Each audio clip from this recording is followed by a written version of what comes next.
Di video kali ini, gue akan bahas kenapa lo masih jadi miskin ya di tahun 2025.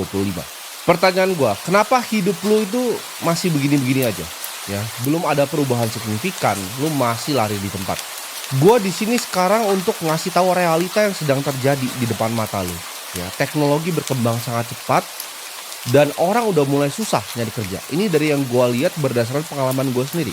Teman-teman gue pengusaha yang punya 1.000 ya karyawan, 2.000 bahkan 5.000 karyawan. Ini udah nggak ada yang hiring lagi, malah mereka efisiensi.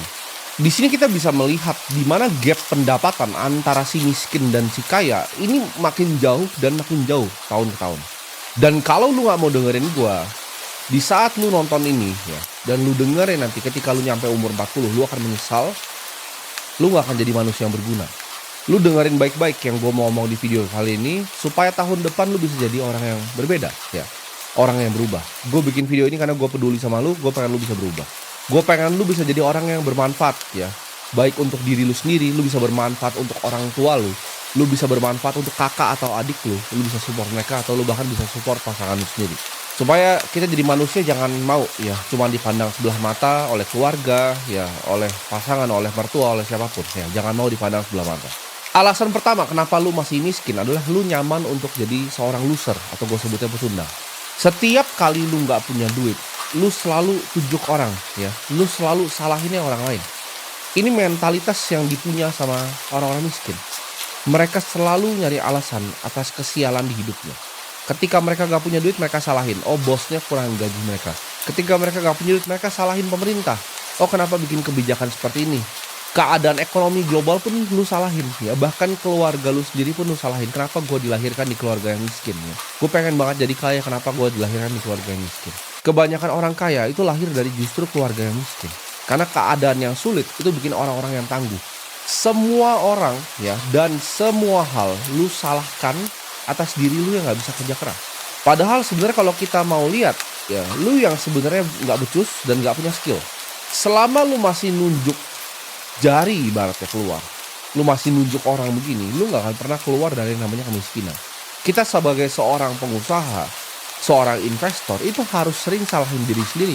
Karena ketika gua bikin keputusan di market itu gak ada yang bisa gua salahin kecuali diri gua sendiri. Orang miskin itu gak pernah fokus ke dirinya ya. Karena kenapa? Hatinya itu penuh dengan kebencian, penuh dengan iri, penuh dengan dengki ya. Ketika gua bikin acara misalnya kemarin, orang kan berkomentar, oh sales Bitcoin gitu. Padahal gue datang ke situ bersama triliuner yang lainnya. Ya. Untuk ngajar memang mereka-mereka yang emang udah pengen belajar gitu loh. Tapi yang pengen belajar ini sama di luar dikatain kenapa? Karena dengan orang luar ngatain mereka yang datang dan pengen belajar, mereka ngerasa status mereka ini naik sebagai seorang manusia.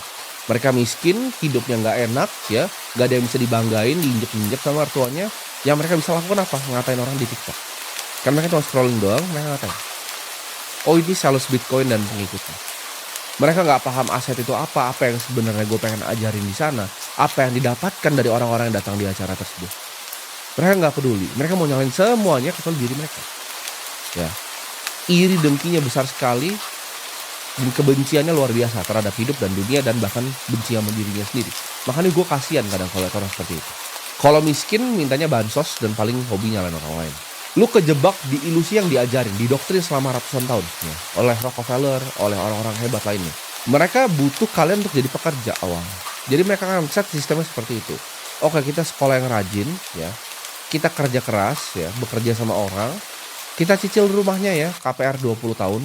Nanti ketika udah lunas KPR-nya, kita bisa pensiun nih ya. Kita pensiun sebentar 5 tahun habis itu kita mati. Belum sempat jalan-jalan, belum sempat lihat dunia. Belum sempat bahagian orang tuanya, belum sempat bisa bikin kakak dan adik lu bahagia. Itu yang gue sebut namanya skema perbudakan modern ya. Lu sadar nggak mungkin selama 5 tahun ke belakang lu kerja ya, gaji lu tuh nggak naik-naik, tapi barang-barang di sekitar lu naik. Ini ibarat lu lari di treadmill yang nggak ada habisnya.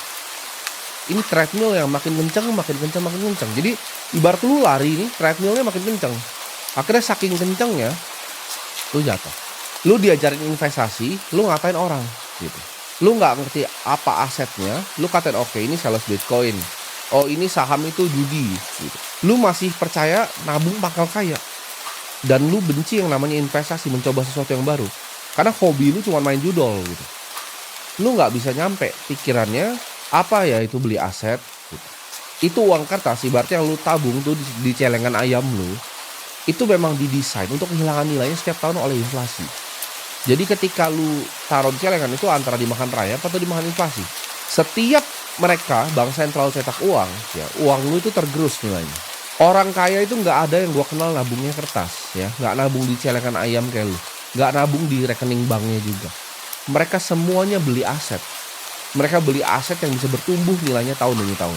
Mereka beli saham di perusahaan-perusahaan yang bagus. Mereka beli Bitcoin, ya aset yang langka dan diinginkan oleh banyak orang. Mereka beli properti ya di lokasi yang prime. Mereka beli propertinya nggak kayak lu, ditawarin rumah murah 300 juta di anta berantah, lu cicil 20 tahun kayak orang bego. Terus lu baru sadar, oh jauh ya dari kantor, ya memang lu bego gitu. Sementara lu ngapain ya? Lu nabung beli iPhone buat yang sukses. Gue aja kadang suka bingung ya. Gue kadang misalnya di mall gitu kan, ada yang ngajak foto. Bahkan ada security ngajak foto, itu iPhone-nya iPhone baru. Gue aja pakai iPhone berapa ini? Udah lama banget gue gak ganti. Dia pakai iPhone yang baru yang warna oranye itu. Gue sampai pikir, ini gimana ceritanya gaji dia beli HP ini? Lu cuman pamer ya di lingkungan teman-teman lu yang biar lu ngerasa lebih sukses dari mereka. Di circle lu yang sama-sama miskin. 4 orang miskin ketemu, lu nongkrong di sana, percayalah lu jadi orang miskin kelima.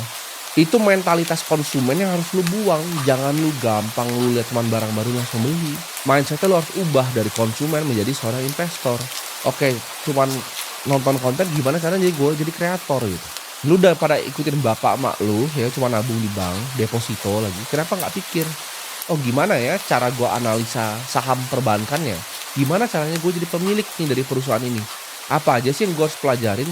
Oh kalau misalnya kita nabung di saham A, bank A, cost of fund-nya berapa? Oh bank A lebih murah ya dibanding bank B. Oh bank B tapi punya kreditnya mikro, ya punya pegadaian juga gitu. Oh bank C itu loan-nya banyak korporat ya. Oh dari A, B, C ini yang paling bagus yang mana? Yang dana murahnya paling banyak yang mana? Yang return on equity-nya yang paling banyak mana? Return on net tangible assetnya mana? Kalau ini yang gue sebut-sebut aja lu gak ngerti, lu gimana caranya jadi orang kaya? Lu semua itu hoki. Lu hidup di era perubahan dan transformasi teknologi terbesar gue sebutnya dalam sejarah manusia. Cuman lu sia-siain semuanya. Ya informasi yang lu dapatkan seperti ini lu sia-siain. Ilmu-ilmu yang lu bisa dapatkan gratis dari internet lu sia-siain. Lu anggap diri lu pintar, lu arogan dan lu ngatain mereka yang mau belajar. Ini era yang lu hoki banget. Lu bisa nonton seperti ini tuh hokinya luar biasa ya.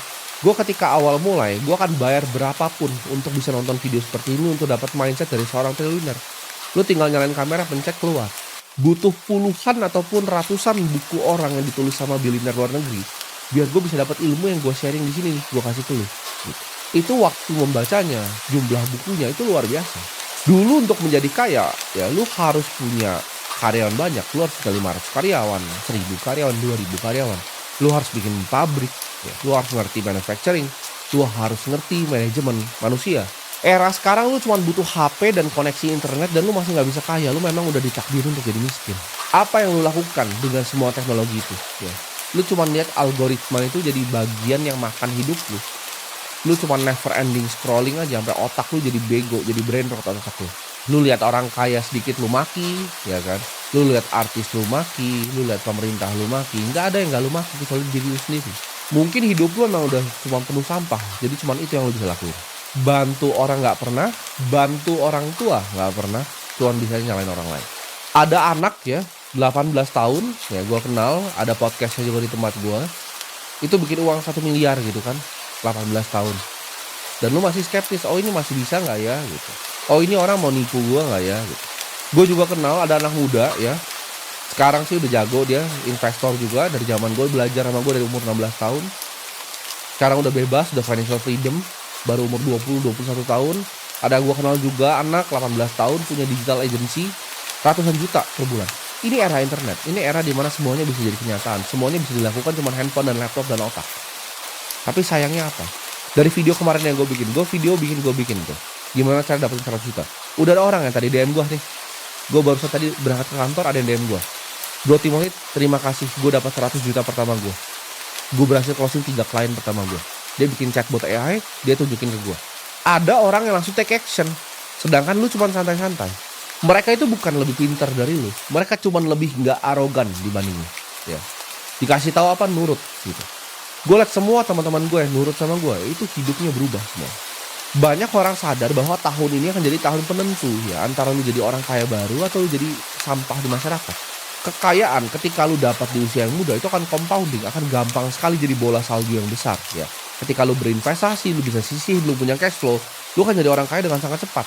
Gue ngomong kayak gini karena gue peduli, ya gue tahu rasanya diremehin orang dan gak punya duit dan gak bisa ngapa-ngapain, gak bisa bantu orang tua, gak bisa bantu saudara. Tapi gue di situ gue mutusin untuk berubah ya, gue nggak pasrah sama yang namanya keadaan. Gue mulai bangun skill gue, jadi skill demi skill itu gue tumpuk.